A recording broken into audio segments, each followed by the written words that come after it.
Olá, irmãos, tudo bem? Vamos começar mais uma aula da nossa EBD. Antes de iniciarmos, vamos orar. Senhor Deus, obrigado, Pai. Obrigado por mais essa oportunidade de estudarmos um pouco mais da Tua Palavra, Senhor. Te peço que nesse momento, ó Pai, o Senhor acalme os nossos corações, que o Senhor tire as preocupações, ó Pai, da nossa mente, para que possamos estarmos focados, ó Pai, totalmente na Tua Palavra, naquilo que o Senhor tem para nos falar nesse momento, ó Pai. Fica conosco, pois nós precisamos de Ti, Senhor. Em nome de Jesus, amém.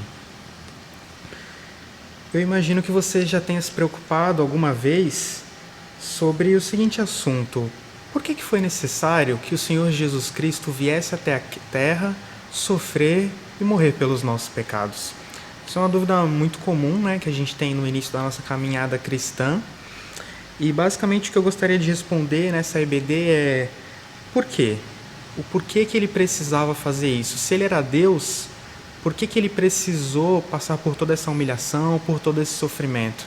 Ele não poderia simplesmente ter estalado os dedos e falado: todos os pecados estão perdoados? Por que ele não fez isso? Vamos estudar isso nessa lição de hoje. Eu queria começar lá atrás, lá no Gênesis, onde nós tivemos a ocorrência do primeiro pecado, né? O mundo ele nem sempre teve pecado, mas Deus criou o mundo de uma forma perfeita e nós permitimos que o pecado adentrasse ao mundo. Te convido a abrir em Gênesis 2, a partir do verso 15 até o 17, que diz assim: O Senhor Deus colocou o homem no jardim do Éden para cultivá-lo e tomar conta dele. Mas o Senhor Deus lhe ordenou: coma à vontade dos frutos de todas as árvores do jardim, exceto da árvore do conhecimento do bem e do mal. Se você comer desse fruto, com certeza morrerá.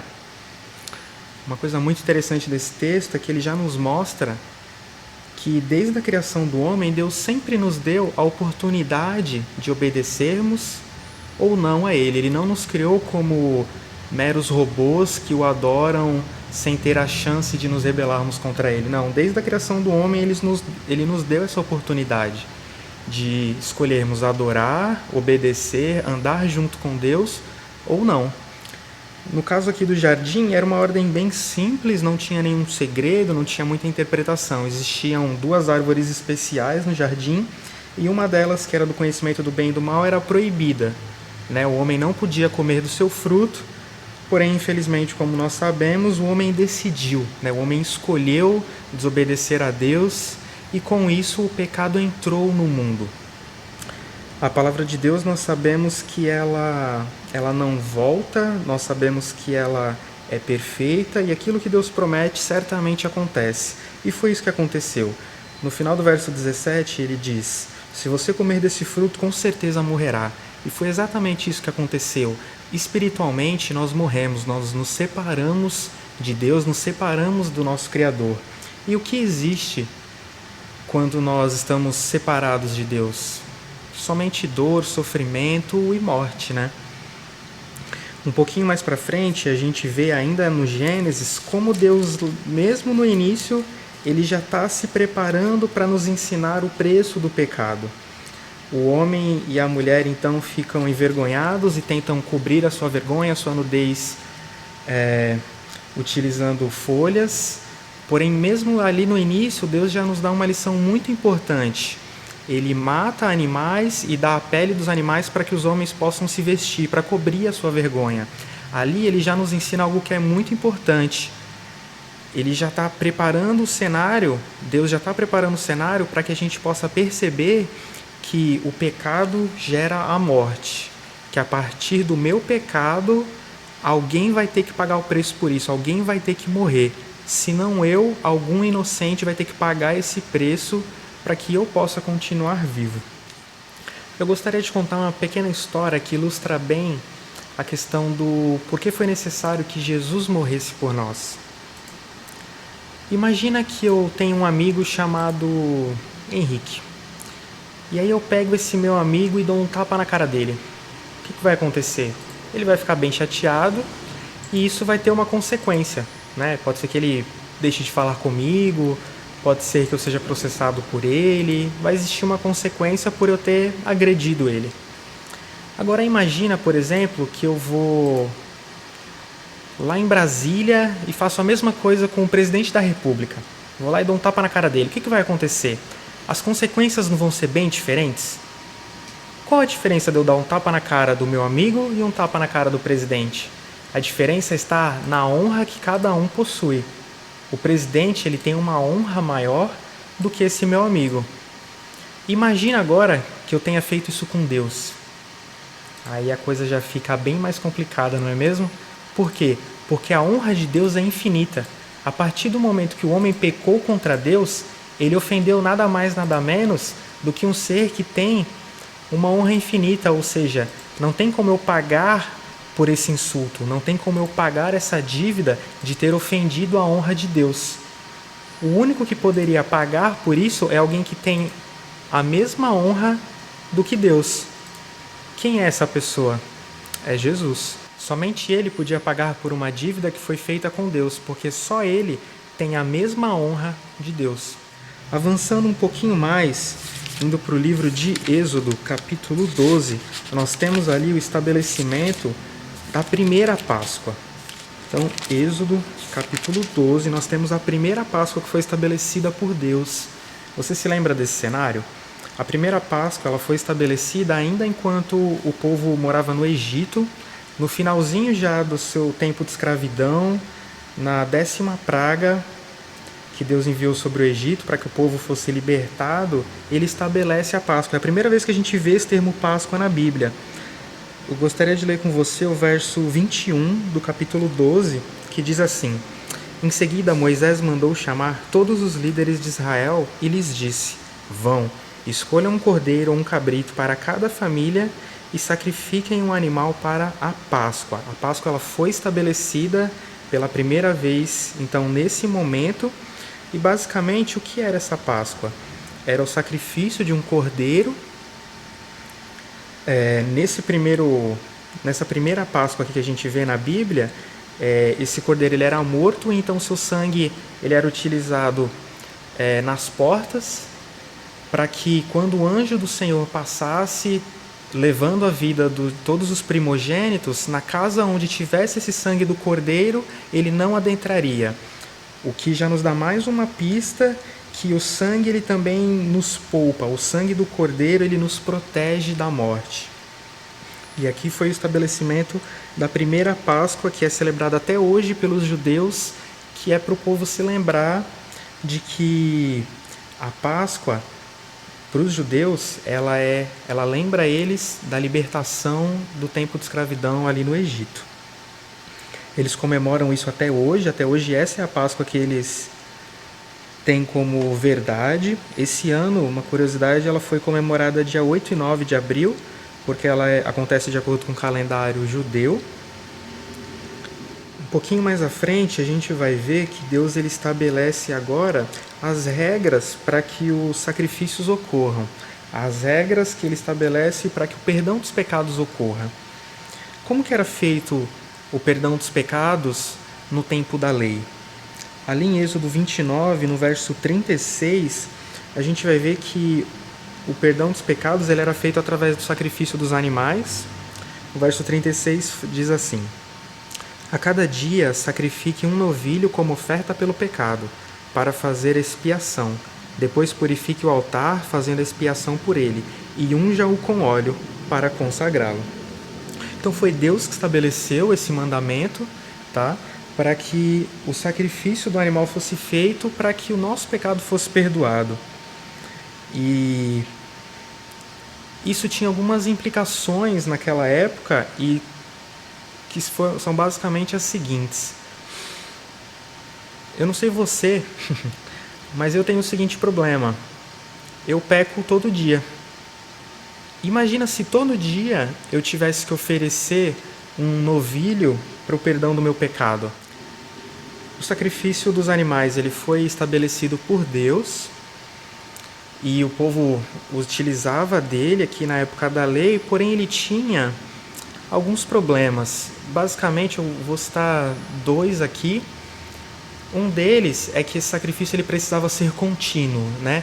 Aqui a cada pecado era necessário que houvesse um sacrifício, era necessário que mais sangue fosse derramado para a remissão desses pecados.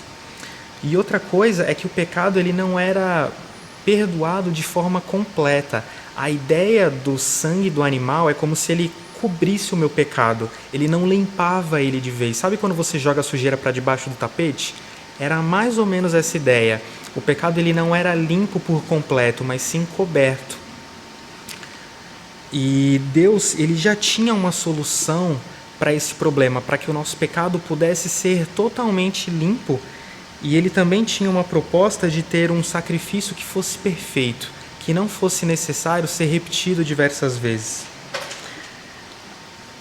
O profeta Isaías, mais adiante, foi o profeta que teve a honra de receber a profecia que mencionaria o nosso Salvador, o nosso Senhor Jesus Cristo.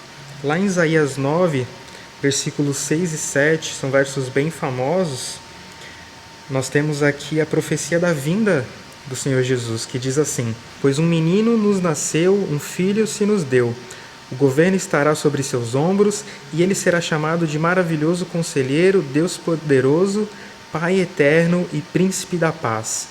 Aqui nós temos uma profecia clara da vinda do Senhor Jesus Cristo, que viria então para ser o príncipe da paz, nosso Pai eterno, e que resolveria os nossos problemas de uma vez por todas em relação ao nosso pecado. Se nós avançarmos um pouco mais para Isaías 53, antes mesmo da morte, da vinda de Jesus propriamente dita, nós já temos aqui uma profecia de que seria necessário que ele sofresse e que ele padecesse pelos nossos pecados. Isaías 53, de 1 a 11, diz assim: Quem creu em nossa mensagem? A quem o Senhor revelou seu braço forte? Meu servo cresceu em sua presença como tenro broto verde, como raiz em terra seca. Não havia nada de belo nem majestoso em sua aparência, nada que nos atraísse. Foi desprezado e rejeitado, homem de dores que conhece o sofrimento mais profundo. Demos as costas para ele e desviamos o olhar, e ele foi desprezado e não nos importamos. Apesar disso, foram as nossas enfermidades que ele tomou sobre si, e foram as nossas doenças que pesaram sobre ele. Pensamos que seu sofrimento era castigo de Deus, castigo por sua culpa, mas ele foi ferido por causa de nossa rebeldia e esmagado por causa de nossos pecados. Sofreu o castigo para que fôssemos restaurados, e recebeu açoites para que fôssemos curados. Todos nós nos desviamos como ovelhas, deixamos os caminhos de Deus para seguir os nossos próprios caminhos. E, no entanto, o Senhor fez cair sobre ele os pecados de todos nós. Ele foi oprimido e humilhado, mas não disse uma só palavra. Foi levado como cordeiro para o matadouro, como ovelha muda diante dos tosqueadores. Não abriu a boca, condenado injustamente foi levado embora. Ninguém se importou de ele morrer sem deixar descendentes, de sua vida ser cortada no meio do caminho. Mas ele foi ferido mortalmente, por causa da rebeldia do meu povo. Não havia cometido nenhuma injustiça e jamais havia enganado alguém. Ainda assim foi sepultado como criminoso, colocado no túmulo de um homem rico. Fazia parte do plano do Senhor esmagá-lo e causar-lhe dor. Quando, porém, sua vida for entregue como oferta pelo pecado, ele terá muitos descendentes, terá vida longa, e o plano do Senhor prosperará em suas mãos. Quando ele vir tudo o que resultar de sua angústia, ficará satisfeito. É impressionante como essa profecia é tão rica de detalhes, e quando a gente vê ali tudo que o Senhor Jesus precisou passar por nós, a gente vê que tudo isso já tinha sido descrito e foi de fato executado com perfeição, sem deixar absolutamente nada para trás, não cumprido. Nosso Senhor Jesus, então, ele veio, ele nasceu, ele estabeleceu o seu ministério aqui na Terra durante 3 anos e cumpriu aquilo que estava previsto aqui na profecia. Mateus 26, nós já estamos aqui no contexto bem próximo à crucificação, tá? No momento da oração final de Jesus. Mateus 26, versículos de 36 a 44. Então Jesus foi com eles a um lugar chamado Getsêmani e disse: Sentem-se aqui enquanto vou ali orar. Levou consigo Pedro e os 2 filhos de Zebedeu e começou a ficar triste e angustiado. Minha alma está profundamente triste, a ponto de morrer, disse ele. Fiquem aqui e vigiem comigo. Ele avançou um pouco, curvou-se com o rosto no chão e orou: Meu pai, se for possível, afasta de mim esse cálice. Contudo, que seja feita a tua vontade, e não a minha. Depois voltou aos discípulos e os encontrou dormindo. Vocês não puderam vigiar comigo nem por 1 hora? Disse ele a Pedro: Vigiem e orem, para que não cedam à tentação, pois o espírito está disposto, mas a carne é fraca. Então os deixou pela 2ª vez e orou: Meu pai, se não for possível afastar de mim esse cálice sem que eu o beba, faça-se a tua vontade. Quando voltou pela 2ª vez, encontrou-os dormindo novamente, pois não conseguiam manter os olhos abertos. Foi orar pela 3ª vez, dizendo novamente as mesmas coisas. Em seguida, voltou aos discípulos e lhes disse: Como é que vocês ainda dormem e descansam? Vejam, chegou a hora. O Filho do Homem está para ser entregue nas mãos de pecadores. Levantem-se e vamos. Meu traidor chegou. Aqui no Getsêmani, uma coisa muito interessante nesse texto de Mateus é que ele diz que Jesus orou 3 vezes pelo mesmo assunto e que a sua alma estava profundamente angustiada. Aqui o verso 38 diz: Minha alma está profundamente triste, a ponto de morrer. Nós nunca tínhamos visto Jesus tão triste, tão angustiado assim, anteriormente na palavra de Deus. Por que ele estava tão incomodado? O que iria acontecer ali na crucificação para que ele tivesse num estado de nervoso, de estresse, de angústia tão grande, a ponto de que ele precisasse orar 3 vezes pelo mesmo assunto diante do Pai? Será que era a humilhação pela qual ele passaria? Será que era por conta da dor física que ele sofreria? Avançando um pouquinho mais no texto paralelo de Lucas, capítulo 22, a gente vai ver aqui um complemento do estado de Jesus, de tamanho sofrimento que ele estava passando ali nesse momento, porque ele já sabia que ele passaria por uma dor muito grande. Lucas 22, versos 39 a 44. Então, acompanhado de seus discípulos, Jesus foi, como de costume, ao Monte das Oliveiras. Ao chegar, disse: Orem, para que vocês não cedam à tentação. Afastou-se a uma distância como de um arremesso de pedra, ajoelhou-se e orou: Pai, se queres, afasta de mim esse cálice. Contudo, seja feita a tua vontade e não a minha. Então apareceu um anjo do céu que o fortalecia. Ele orou com ainda mais fervor, e sua angústia era tanta que seu suor caía na terra como gotas de sangue. Esse fenômeno ele é comprovado pela medicina e, basicamente, quando alguém está extremamente angustiado ou sob muito estresse, é possível que esse fenômeno aconteça, que o suor se transforme em sangue. Aqui a gente pode ver então que Jesus ele orou 3 vezes pelo mesmo assunto e o seu suor se transformou em sangue. Tamanho sofrimento, tamanha angústia que estava no coração do nosso Senhor. E o mais interessante é que todo esse sofrimento que ele estava passando não era por conta da sua dor física, não era por conta da humilhação pela qual ele precisaria passar. Voltando ali para Mateus, capítulo 27, agora nos momentos finais da vida do nosso Senhor Jesus, nós temos a resposta do porquê Jesus estava tão angustiado nesse momento. Versos 45 e 46. Ao meio-dia, desceu sobre a terra uma escuridão que durou 3 horas. Por volta das 3 da tarde, Jesus clamou em alta voz: Eli, Eli, lama sabactani, que quer dizer: meu Deus, por que me abandonaste? Aqui, pela primeira vez na história, Jesus ficou temporariamente separado do Pai. Durante esse tempo, a ira de Deus caiu sobre ele e ele levou sobre os ombros os pecados de toda a humanidade. E esse foi o maior sofrimento de Jesus. Essa foi o maior sacrifício que ele precisou fazer. Ele precisou ficar temporariamente separado do Pai por ter levado os nossos pecados sobre si.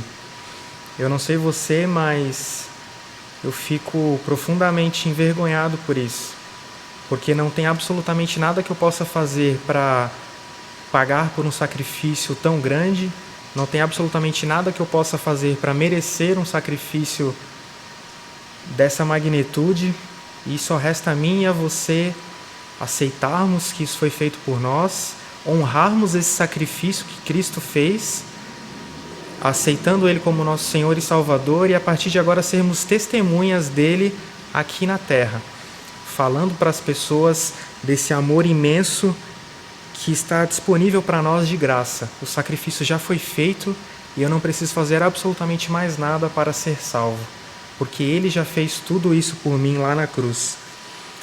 E agora, para encerrar, eu gostaria de ler com você o texto de Hebreus 10. Lembra daqueles problemas que eu tinha dito lá atrás dos sacrifícios dos animais? Jesus ele resolveu todos esses problemas. O sacrifício dele foi perfeito, de forma que não será mais necessário que nenhum outro sacrifício seja feito por nós, porque o que ele fez é perfeito e dura para sempre.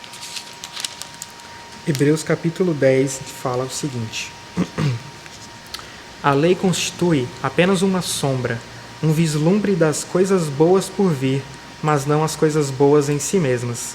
Os sacrifícios são repetidos todos os anos, mas nunca puderam purificar inteiramente aqueles que vêm adorar. Se tivessem esse poder, já não precisariam mais existir, pois os adoradores teriam sido purificados de uma vez por todas, e a consciência dos seus pecados teria desaparecido. Em vez disso, esses sacrifícios os lembravam de seus pecados todos os anos, pois é impossível que o sangue de touros e bodes remova pecados. Por isso, quando Cristo veio ao mundo, disse: Não quiseste sacrifícios nem ofertas, contudo me deste um corpo para oferecer. Nem te agradaste de holocaustos, nem de outras ofertas pelo pecado. Então eu disse: Aqui estou para fazer tua vontade, ó Deus, como está escrito a respeito no livro. Primeiro Cristo disse: Não quiseste sacrifícios, nem ofertas, nem holocaustos, nem outras ofertas, nem te agradaste delas, embora sejam exigidas pela lei. Então acrescentou: Aqui estou para fazer tua vontade. Ele cancela a primeira aliança a fim de estabelecer a segunda, pois a vontade de Deus era que fôssemos santificados pela oferta do corpo de Jesus Cristo, de uma vez por todas. O sacerdote se apresenta todos os dias para realizar os serviços sagrados e oferece repetidamente os mesmos sacrifícios que nunca podem remover os pecados. Nosso sumo sacerdote, porém, ofereceu a si mesmo como o único sacrifício pelos pecados, válido para sempre. Então sentou-se no lugar de honra, à direita de Deus, e ali aguarda, até que todos os seus inimigos sejam humilhados e postos debaixo de seus pés. Porque mediante essa única oferta, ele tornou perfeitos para sempre os que estão sendo santificados. Amém. Através do sacrifício de Jesus, não é necessário que absolutamente mais nada seja feito para que nós consigamos adquirir a salvação, porque o sacrifício dele foi único e perfeito. Eu espero que esse estudo tenha contribuído para a sua vida, assim como ele contribuiu para a minha. Que Deus nos abençoe. Amém.